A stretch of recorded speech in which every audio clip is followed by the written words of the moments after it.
Have you ever walked through a quiet field of corn and wondered what lies just beneath the soil? Tonight, we travel far from the bustling cities and grand monuments of history into the soft hum of agricultural life, where the dead and the living once shared the same furrows, long before cemeteries and graveyards took their place at the edge of town. Some communities buried their ancestors beneath the very crops they harvested. This isn't a tale of kings in gold sarcophagi, but of villagers and farmers, of seasonal rituals and quiet burial plots nestled in the center of fields. Their stories were never carved in stone, but they live on in pollen, in pottery shards, and in the slow turning of the earth. So settle in. Let the candlelight flicker low, and your thoughts drift gently to a time when the dead quite literally nourished the living. Because by the end of this story, you might just see every quiet field a little differently. Chapter 1. Digging through the quiet earth. The wind brushes gently across a low European plain. Nothing stirs but wheat stalks, bending under a gray afternoon sky. You picture it as it might be now, quiet, perhaps a little damp, with wide, flat fields and a road that turns into dust before it reaches anywhere important. But nearly 6,000 years ago, this was no ordinary patch of farmland. Beneath the earth lie bones, many bones. Not in graveyards, not in sacred temples, but laid down carefully under what would later become plowed furrows and cereal beds. This is not a tale of kings or empires. It's the story of ordinary people who chose to bury their dead beneath the very fields that fed them. Long before the first plow scratched a line through the loam, Neolithic communities had already mastered the slow, ritual logic of settling down. They cultivated wheat and barley, herded animals, and built small timber dwellings on low rises between rivers. These were not large-scale cities, but tight-knit, extended family groups. They lived and died in cycles, not unlike the crops they planted. Archaeologists working in parts of Central and Eastern Europe, regions like the Danube Valley, modern-day Hungary, Serbia, and parts of Germany have uncovered something quietly fascinating. Beneath layers of soil and agricultural debris, they have found communal graves directly underneath or adjacent to ancient farming sites. These weren't hidden far from the village. They weren't raised on hilltops or marked by towering stones. Instead, people buried their ancestors in trenches, pits, or post holes, often inside or next to the same structures where they lived and worked. And then, they farmed over them, the everyday dead. To fully understand how such a practice came about, you have to slow yourself down to Neolithic time. Imagine living in a house made of wattle and daub, essentially woven branches covered in mud. The air smells of ash and damp grain. A child runs by with a pot of goat's milk, and outside, someone is repairing a stone sickle blade. The burial site, if it is even marked, is only a few meters away, under the floor of the next building or at the edge of the field. It's easy to forget how small these communities were. Maybe 30 to 50 people. Everyone knew everyone else, and most people shared blood. In such an intimate setting, burying the dead close wasn't seen as morbid. It was practical. It was also spiritual, in a quiet, domestic kind of way. Instead of grave markers, what these people left behind were subtle clues. Compacted soil, clusters of bones in fetal positions, broken ceramics, and sometimes, strangely enough, traces of red ochre or millet seed. It was not uncommon for burial pits to contain several individuals. Some were laid with care. Others show signs of hurried burial or secondary disturbance, suggesting that later generations dug into earlier graves while building homes or planting. Crops, and corpses. Why would Neolithic farmers bury their loved ones so close to the places they worked and lived? Part of the answer may lie in the spiritual geography of the time. There was no sharp line between sacred and mundane, between the field and the tomb. In a world where survival hinged on successful harvests, the very soil became sacred. To place The dead within it may have been a way to keep them close to nourish the land with their presence, or to allow them to participate in the rhythms of planting and reaping. Some scholars believe there was an early form of ancestor veneration at work here. Not the dramatic kind you see in later shrines or temples, but a more humble practice, perhaps seasonal offerings left near a known burial spot, or whispered thanks given while hoeing a familiar row. The dead, folded into the earth, helped crops grow, and the crops in turn sustained the living. Other theories suggest these burial practices emerged from necessity. There were no formal cemeteries in the Neolithic period, and transporting bodies across long distances was impractical. Cold storage was non-existent. The dead had to be buried quickly, and what better place than nearby, in a place already rich with memory and significance? Still others point to the political or social value of such burials. In some sites, burials are clustered beneath larger communal buildings, possibly meeting halls or ancestor houses. These placements may have reinforced group identity, land ownership, or spiritual claims to the site itself. Burying an elder beneath the grain floor wasn't just about sentiment.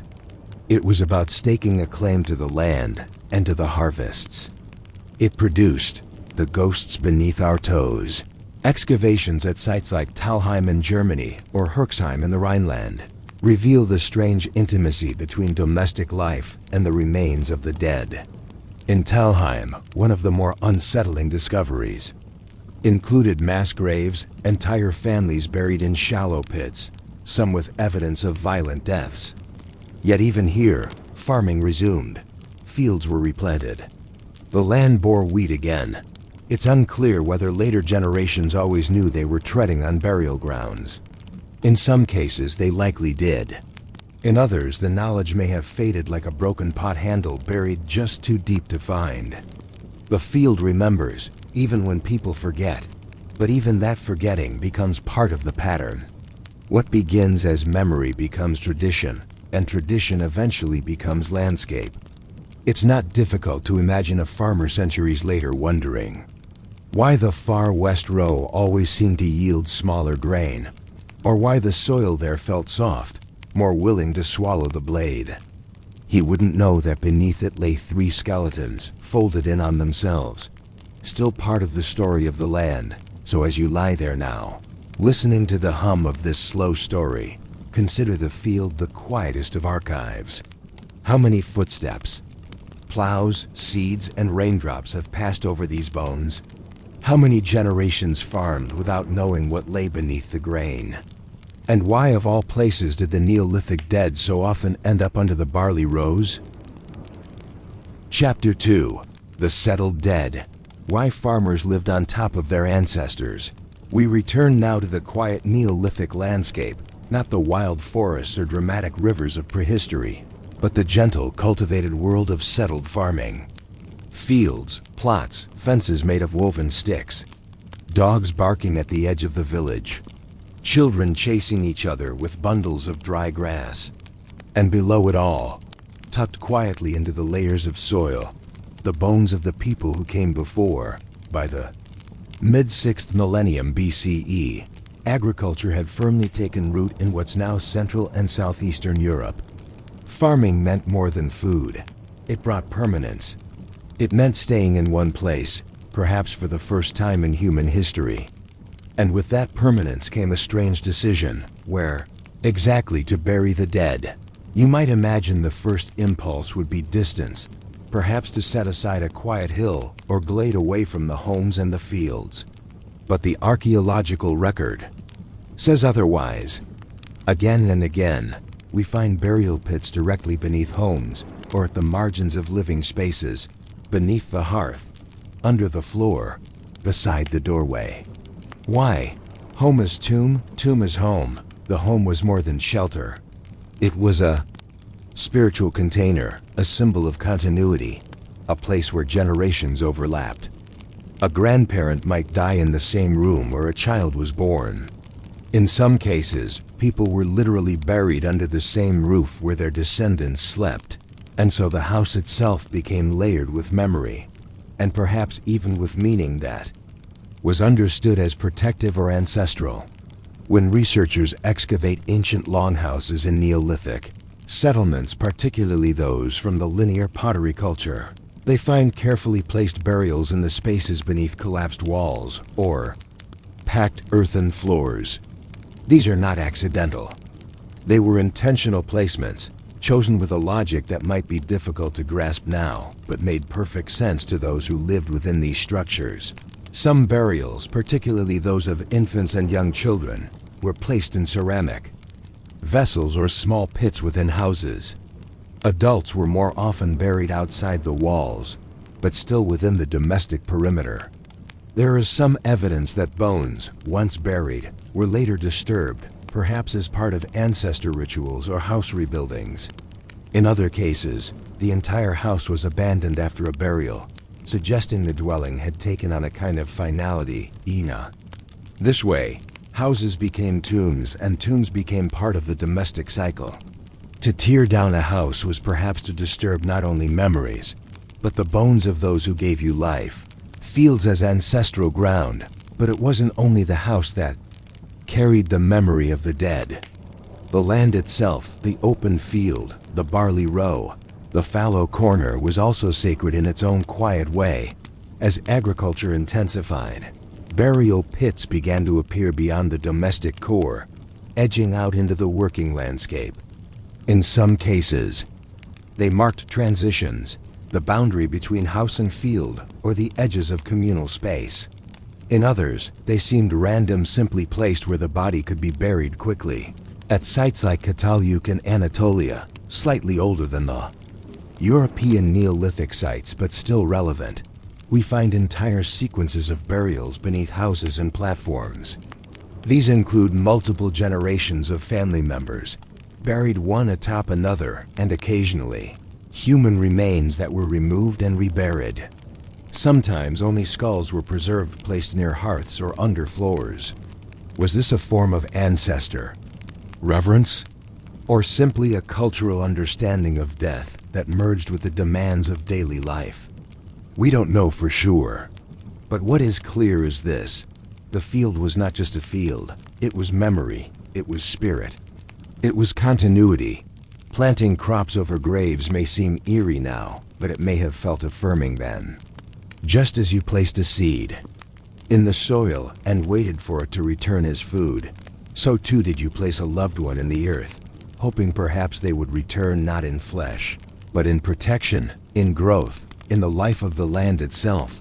The politics of bones. There is another layer to this story, one a little less spiritual and a little more strategic. Burying your dead on your land, especially in visible or ritualized ways, may have been a form of territorial claim. In communities without written language or permanent boundaries, memory was the map. If you buried your ancestor in a particular patch of ground, you were saying, "This is ours. We've lived here, we've died here, and we will stay." In the absence of deeds or property lines, bones were the markers. This might help explain the curious clusters of burials near house corners, central hearths, and field edges. These weren't just about honoring the dead, they were about rooting the living. Ties to land were strengthened through bodies placed in that land. Even today, in some rural traditions across the world, family cemeteries are often placed at the edge of farmland, close enough to be seen from the porch. A silent reminder of both legacy and labor. What's fascinating is how this practice blends emotional, spiritual, and practical motives. It's not just one thing. It's not just mourning, or convenience, or land politics. It's all of it layered like soil itself. Each generation burying, forgetting, remembering, harvesting, walking, wondering.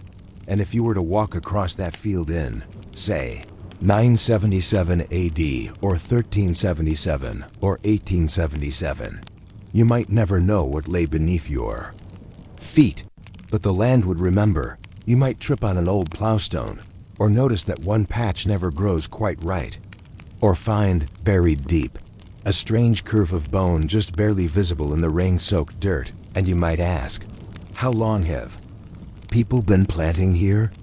How long have we been walking above the dead? Chapter 3. From Seed to Skull. What grew on the graves of the ancestors? By now, we've settled into the quiet rhythms of early agriculture. The scraped earth, the low hum of insects over the barley, the clink of a wooden hoe against stone. Beneath it all lies the soft truth. These fields grew not only food, but memory. In this final section, we follow what came next, how the relationship between the dead and the soil changed, persisted, and sometimes disappeared altogether, because burial under houses and fields didn't last forever. As villages expanded into towns and houses became more permanent, something had to shift. And so it did, in surprisingly gradual, almost reluctant ways, from under the house to beside the church. By the Bronze and Iron Ages, burials began to move outward, from the literal foundations of homes to slightly more designated places. In parts of Europe, burial mounds or barrows appeared just beyond settlements, like soft earthen punctuation on the horizon. They were still close, but they no longer interfered with the floors of daily life. This was not a full break from tradition. It was a negotiation, even as urbanization took hold in Mesopotamia, the Near East, and Mediterranean Europe. Rural places often held onto older habits. In Etruscan Italy, for example, tombs were carved into hillsides made to resemble houses. You were no longer buried under your house, but in a house-like tomb nearby. It was still important to give the dead a home, just not the same one as the living. But the practice of burying the dead near the soil that fed you never fully disappeared. In fact, in the Christian Middle Ages, graveyards often sat directly beside churches, which were themselves frequently ringed by fields. And for peasants, the boundary between sacred, domestic, and agricultural space remained blurry. A plowman in 12th century England might pass 5 headstones on his way to the pasture, crossing over ground where not only his grandfather, but perhaps 10 generations lay buried. Did he think of them? Or was the line between the buried and the plowed simply too blurred to matter? When memory decays, what's easy to forget?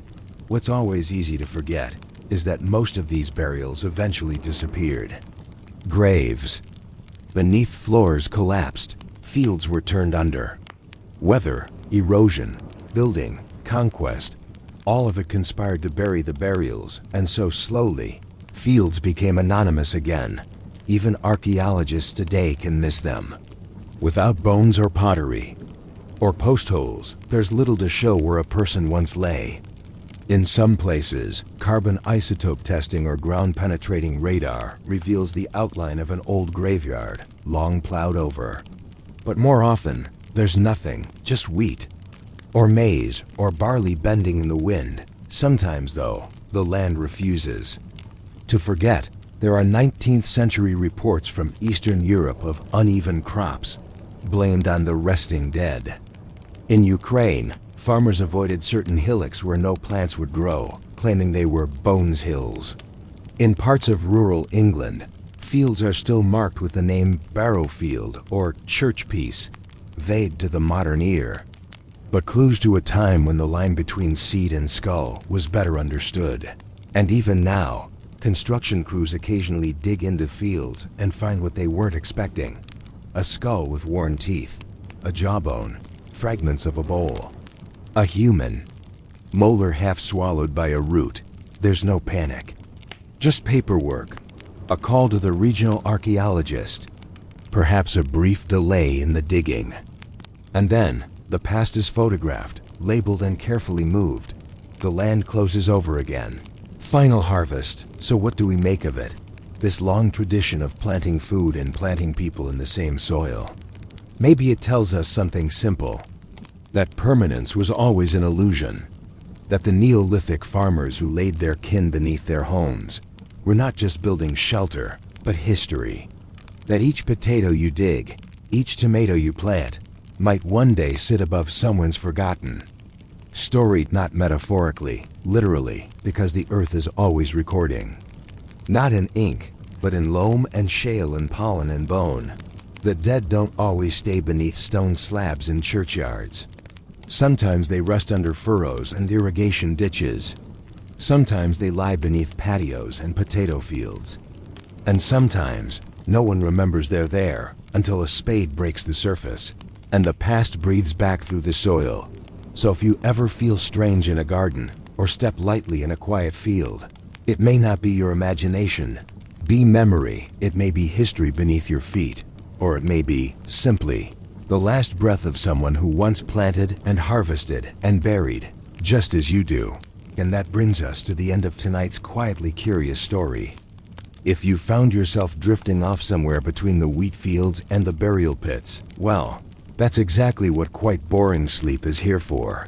I hope this slow journey through time brought you a little peace, maybe a yawn or two, and perhaps even a newfound appreciation for the strange ways history rests just beneath our feet.